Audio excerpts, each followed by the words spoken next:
Hi everyone, welcome again to another video. Now I'm actually going to talk about a video I just uploaded on a day I was fishing on the River Doon. Now I get quite a few people asking me about obviously the flies I was fishing. One of the flies especially was this one here. This is the actual one I was fishing. Piece of nylon should be somewhere. You'll see that when I cut it off or bit it off, I can't remember. May have bit it off, I think. But anyway, this is the fly I was catching on, one of the flies, and it's basically a Dynamite Harry. And what I did was, instead of, to keep it a wee bit more, make it sparse anyway, I didn't use a parachute hackle. I just used this case, it's the ultra dry yarn from Full and Mill. Then I just used a bit of mixed dubbing that I like. It's got CDC fibre in it, and the actual I think it's this one is this is a kind of rabbit mix, and a bit of UV. Tail is the Coq de Leon fibre. It's a medium Pardo from Whiting.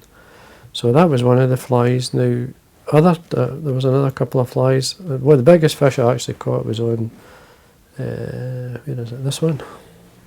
It's much the same type of fly. It's Dynamite Harry. I changed it up. I just noticed one or two duns coming off. The yellow May as well was coming off. And this here I used, this is obviously the hackled version, so that's one without the hackle. But this is the one I put on. I also I caught on a long hackle dry. Now, I think it was the greenos I was using. Now these are really rough. These are flies, they're all rough anyway, but these are flies that I use. I mean, very soft, long hackle dries. The main two I use is I like to use like a kind of like a grey. This was one here. Yeah, again, it's long hackle. It's got to be long. It's a bit flat. They've been in the box, but you can bring them back to life like any of the flies. What I like to do is just heat it with a hairdryer. Just get the hairdryer, and then I'll show you. Just bring it back together. I mean, I like the fibres to lift, so I don't mind that. But what I'm going to do is I'm going to actually give these, I'm going to keep the nylon on these flies, put them in a card, because a lot of people ask for the flies I fish, so I'll put these in. The same with this one here. A couple of ways to revive this one a wee bit. It's just to find my brush. Because these flies last. I mean, unless you bust the hook, then obviously the fly's gone. But this one here, just a wee brush with the hairdryer, and you can puff it with the hairdryer if you want.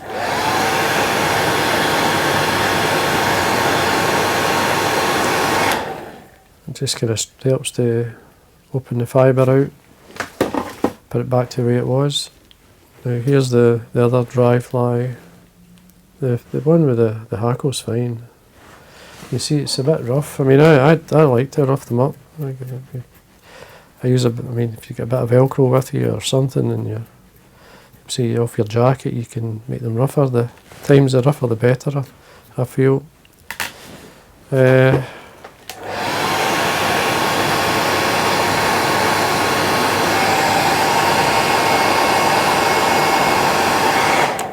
mean, these are, put it this way, they're not winning any prizes for looks, but they do catch. I usually work with them. One of the other flies I fished was the yellow May, was this one here. I did rise to a fish, a couple of fish with it. They're still kind of wary. For some reason the yellow May, they either take it properly, they really have a good go at it, and there's times they just splash at it, so I was lifting an odd fish with it. Again, I'll just give that a wee quick.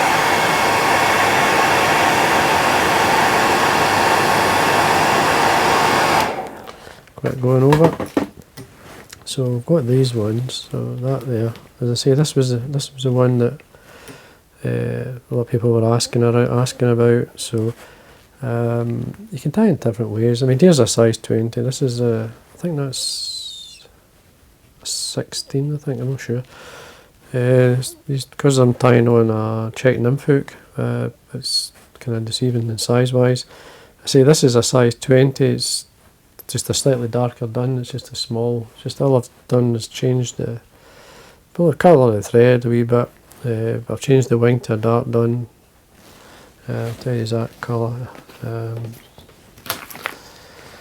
That one, the dark one's a brown dun actually. It's called. The other one is just.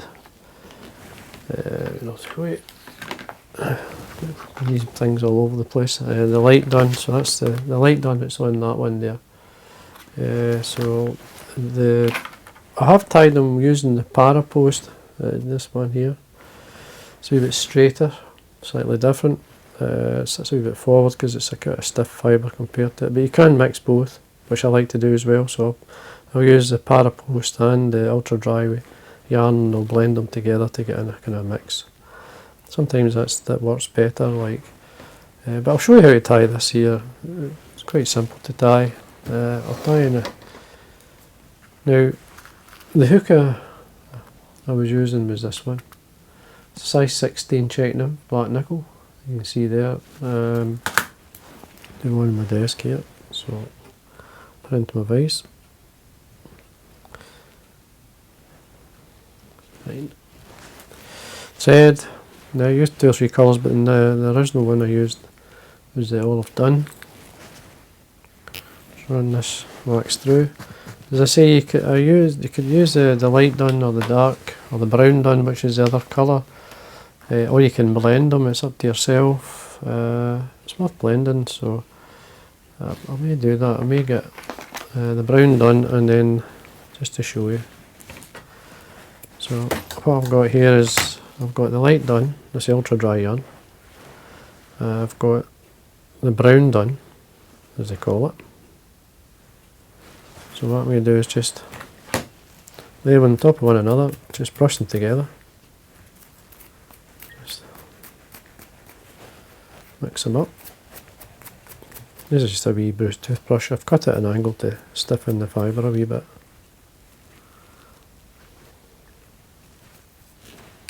Just going to trim them so they're together. Now, obviously, put your thread on first. Bring it down to just around about the point. So when you bring the thread to about the point of the hook, in line with that, trim away your thread. Now I'm going to put the tail on first. Sorry, just ahead of myself mixing the wing for it. So I'm bringing out some of this. This is Coq de Leon fibre. This is a medium Pardo from Whiting. I use the saddle. I buy the saddle. They're really good. Tail length. Not too long, but you've got to remember the part of the body or the blend into the body is the Coq de Leon. So if you imagine where you want your tail from the back of the hook out, so if you want it long you can bring it out to suit. Now I like to come underneath with a turn, just pull towards the eye and lock it down. Slightly opens the fibre. And that does. There we are. Trim away the waste.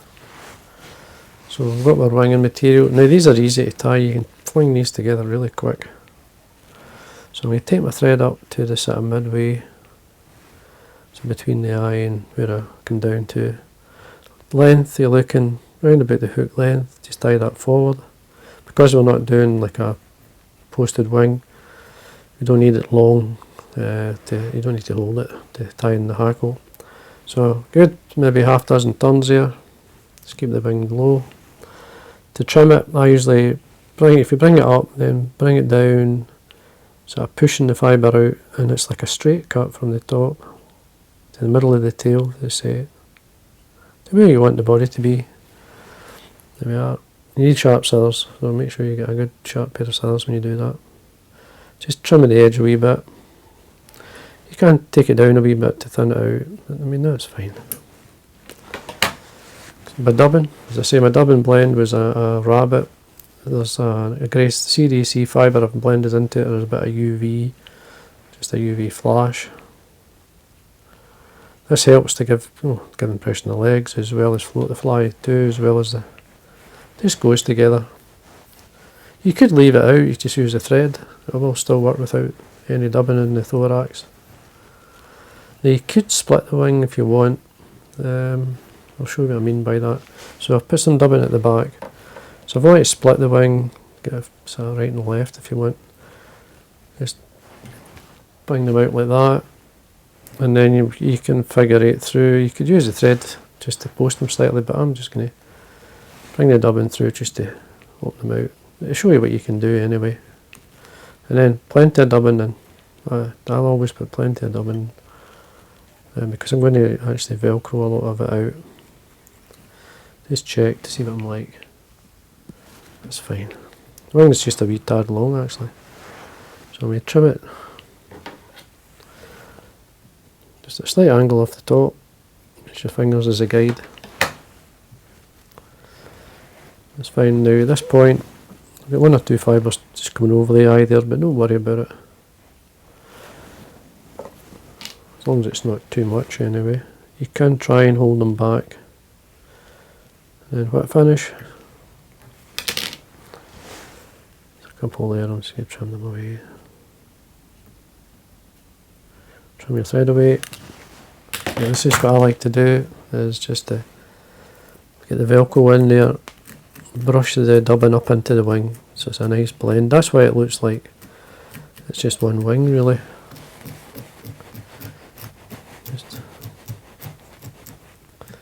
You can put the dubbing on thinner if you want, just get a sparse type. Again, you can just check. I'm using the curve of my fingers to give me the shape I want, so I come up the top here and just lightly cut the edge.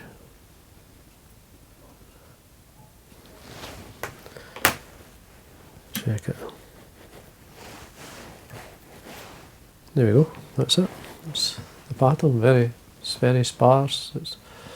I mean, in the body of the fly, I mean, you need to hold it up at the light, you'll see.